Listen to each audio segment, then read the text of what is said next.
I'm Justin Marshall. I also work at UCF with Katie, and I work in the Autonomatic Research Cluster. So we're a cluster that looks into the creative potential of digital tools for designing and making, predominantly craft and designer maker based sector objects. So we're looking at developing innovative procedures and processes in a way of making hopefully relevant and meaningful objects. But in addition to this, what we're interested in is looking at how developments within pervasive media and Web 2 create the possibility for new models of practice that might refigure relationship between, dodgy words, but designers and consumers, stroke users, or other people. And also challenging established methods, market definitions, and modes of consumption. So we're interested in the challenge and opportunities that these things have for this sector, and developing activities and resources so they can actually exploit these in useful ways and make more sustainable practices.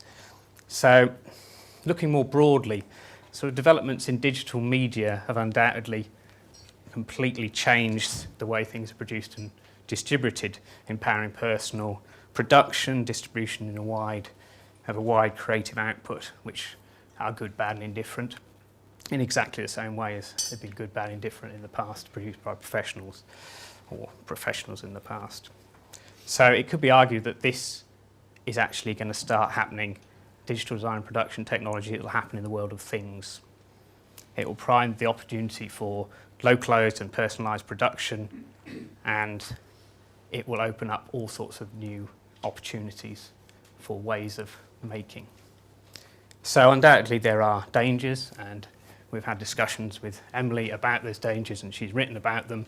The possibility, as many others, the possibility of producing a new disposable a kind of throwaway culture, but instead of throwing away mass-produced objects, you'll be producing throwaway one-off objects. It won't naturally change that kind of way of looking at things. But I think